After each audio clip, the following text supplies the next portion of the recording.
Now, I know some of you are preparing for Thanksgiving and all those festivities that you are planning out, and maybe some of those festivities include some NFL football binging. But let's pump the brakes a little bit, because before we can even look forward to some Thanksgiving football, we have to look back at the week that was Week 11 of the 2023 NFL season, which kicked off with some Thursday night football only on Amazon Prime Video, as we were expecting a good matchup between the Baltimore Ravens and the Cincinnati Bengals, the first good Thursday night football matchup in quite some time. But unfortunately, that's not what we got because of a few key injuries on the Cincinnati Bengals during this game. And one of those big injuries included to their star quarterback, Joe Burrow, right before halftime, as he suffered a right wrist sprain, which ended up being a lot worse because it ended up being a season-ending one. So, really big blow to the Cincinnati Bengals and their season. And the Ravens were ready to pounce on that shit, as Lamar Jackson and Gus Edwards lit up that Bengals defense in the second half for 2 touchdowns each, as the Ravens scored a division season sweep over their rivals, the Bengals, 34-20. And yeah, it was pretty much over by halftime. So don't let that box score fool you. But the Ravens were dealt a big blow to their offense of their own, as they lost their top receiving option / tight end, Mark Andrews, for the season with a serious ankle injury. So they got to figure out who's going to be their top receiving option now that Mark Andrews has gone down, as they prepare for their own trek to try and claim the AFC North. Going to the Sunday slate of games, starting with the early morning portion, the Dallas Cowboys had their way with the Carolina Panthers all day, which was capped off with corner DaRon Bland's pick 6, his 4th one of the season, as the Cowboys pounded over the Carolina Panthers 33-10. Dustin Hopkins kicked a game-winning field goal with 5 seconds left to go to give the Cleveland Browns an important revenge game over Kenny Pickett and the Pittsburgh Steelers 13-10.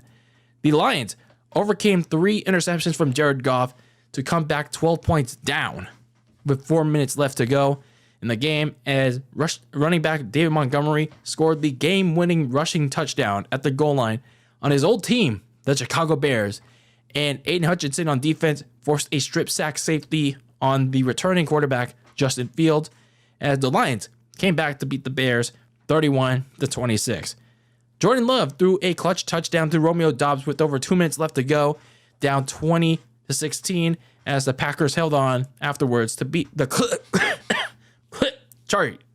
Chargers 23-20.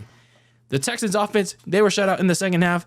CJ Stroud struggled with a few interceptions, but the defense held strong. They harassed Kyler Murray for the most part to hang tight 21-16. Trevor Lawrence and Calvin Ridley sliced up the Titans all day long.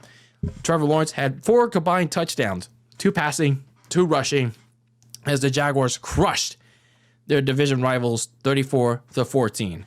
A surprisingly defensive stranglehold from the Raiders saw them force 3 turnovers on Miami. However, it wasn't enough, as they couldn't capitalize on any of them, and Aiden O'Connell's final drive to try and force overtime was intercepted by corner Jalen Ramsey, as the Miami Dolphins held on to beat the Raiders 20-13.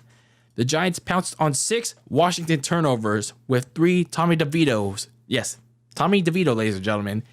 Tommy DeVito had 3 touchdown passes, and Isaiah Simmons, the corner, he picked 6 Sam Howell to seal the win for Big Blue 31-19.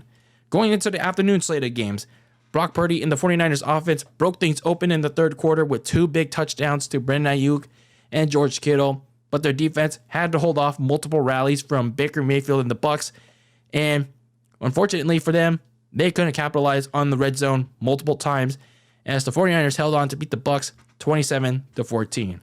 A change in offensive coordinators, I guess that seemed to do the trick for Josh Allen and the offense. For Josh Allen, he reawoke for 3 touchdowns in 4 possessions, as the Bills beat up on the Jets so bad that Zach Wilson was finally sent back to the bench where he belonged, and the Bills beat the Jets 32-16. Despite an injured Geno Smith once again getting in range for a potential game winner for his kicker, Lightning unfortunately didn't strike twice for Jason Myers. He missed the game-winning field goal, and the Rams held on to upset the Seattle Seahawks 17-16 and get that season sweep over them. And in the Sunday Night Football matchup for week number 12, we're thinking a little too ahead here. Week number 11, the Denver defense made life hell for Josh Dobbs in the second half, as that opening allowed Russell Wilson to throw a clutch touchdown to Courtland Sutton with just over a minute left in the game to allow the Denver Broncos to beat the Minnesota Vikings 21-20.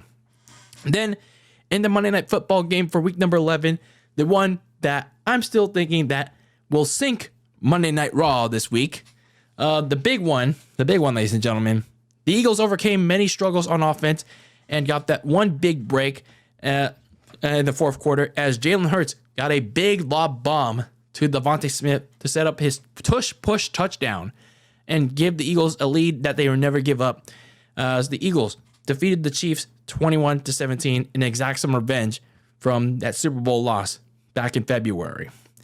So that was your recap of week number 11. That was the recap of the game slate that was. Let me know your thoughts, how your team did, how your team didn't do in the comments below for this past week in week 11. So now let's talk about some of my winners and losers of week number 11. Starting off with my winners, the Dallas Cowboys. I mean, they're just pretty much destroying all the scrubs. They already destroyed the Giants, the Panthers. I expect them to destroy the Commanders. And now, of course, they have some bigger fish to fry after that in the Seahawks and the Eagles. Of course, the Eagles being the biggest fish of them all. So if they still falter to them, then we can go back to calling them losers. Going back them calling them frauds. Until then, they're fine. We're fine calling them winners because, they're doing exactly what they're doing. The Denver Broncos, we shat on them. We crapped on them for, doing so poorly on both sides of the ball. But they turned it around. They're 5-5. They haven't had exactly the prettiest of games, but they put together a gritty performance this week, especially on defense in the second half. And eventually, the offense finally came around, got a little bit that Russell Wilson magic on that final drive. It may be a little too late for Denver to make a shot at the playoffs, but seeing what you saw in the second half, in the fourth quarter, and you're seeing a little bit of a glimpse of what Sean Payton can do with this team, especially with Wilson in that offense. Maybe there's a little bit of hope for next year, as these weeks go on. Hopefully they build on a little bit something positive and try to make that trade a little bit more worth something. Now, in terms of the losers, the Cincinnati Bengals, they lost more than just a game in Baltimore. Not only that, they lost the rest of their season. As not only did they lose Joe Burrow to an injury, they lost him to a season-ending injury. More specifically, a torn ligament in his throwing hand. So in other words, it's like he can't really grip the ball. He couldn't even throw the ball if you watch that game. With that being said, they gave the quarterback a shit ton of money, and he didn't even play a lot of the games. In the games that he played early in the season, he was hurt. He was still trying to recover from that calf injury. So it was clear that he wasn't 100% going into the first game of the regular season. And even if he was still pretty rusty because he didn't have training camp. So that being said, it's kind of sucks, It kind of sucks for the Bengals. Now that Joe Burrow's gone, you got to turn to your backup quarterback, Jake Browning. Browning, it was expected that he's going to be, not polished. He was not going to be like all worldly because he was just rust in there. But one positive thing that could help the Bengals is his mobility to extend plays. I mean, even though it was kind of pretty much over for the Bengals from there. But the quarterback is not the biggest problem, at least not the biggest right now for the Bengals. But even with Joe Burrow not being 100%, there were bigger problems for the Bengals during this time. The offensive line still had issues in protection. The secondary plays too soft in coverage. A lot of these issues were prevalent in that game against Baltimore this week.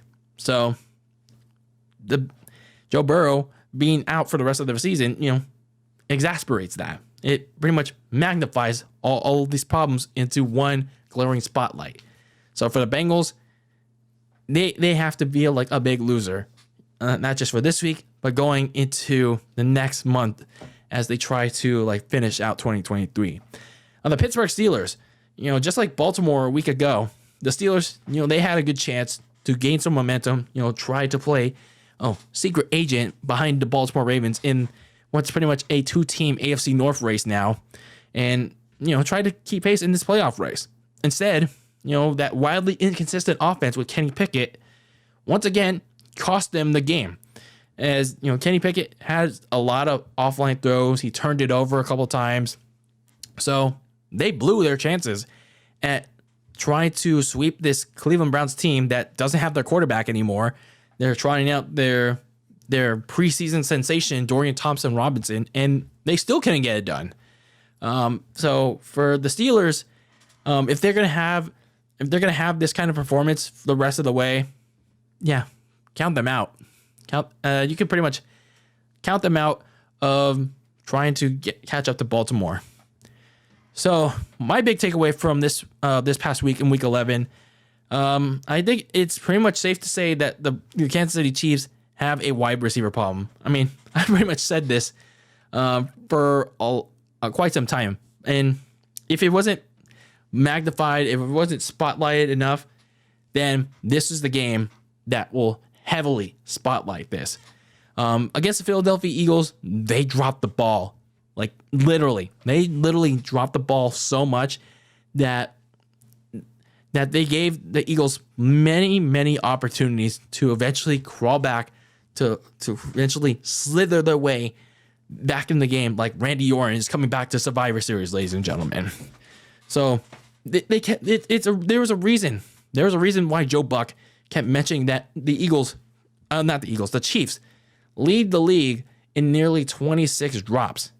And it's because of all the receivers that are around Patrick Mahomes. Marquez Valdez-Scantling, Sky Moore, Justin Watson. And even though some of the, like one or two of those names are kind of coming along, it's like these guys are not like one or two top two receivers. Like these are not like, the Justin Jeffersons, the Brandon Ayuks, the Tyreek Hills. They still sorely miss Tyreek Hill. So, sure, they've been able to get some success on paper, and sure, Mahomes has been able to make them look good, but that's the problem. All these third tier, fourth tier receivers, that's all they can do. Be made to look good by Patrick Mahomes because Mahomes is just that good. But now, here's the problem. Their receivers are dropping the ball on Mahomes by not catching the damn ball. And there are also times where Travis Kelce is not catching the ball. I mean, Travis Kelce is a really good tight end, probably one of the best tight ends in the league. But the problem is that defenses, as I said before, they're doubling on him. So the rest of the receivers, they have to step up, and they're not doing it. So if that becomes an even bigger issue come playoff time, the drops mainly, it's going to cost the Chiefs from a chance at repeating at a Super Bowl. And it has to be addressed. It has to be addressed. It's probably not going to be addressed at some point in the season, but in the offseason, it seriously has to be addressed. Like the Chiefs, I don't know how they do it, but they cannot go into another offseason by not addressing the other important position for Patrick Mahomes. So anyway, those are my thoughts on week number 11. There's going to be a short turnaround on week 12 because it's Thanksgiving. We have some obligations, some festivities for whether it's you, me, any of you. But yeah, Thanksgiving is just around the corner, so that means week 12 is also about to start, and we're going to be providing you my preview, my picks, and all that good stuff just very soon. But yeah, let me know your thoughts on week 11, though, in the comments below. And until next time, keep the lasagna very cold in the fridge with your takes on the world of sports. And peace out.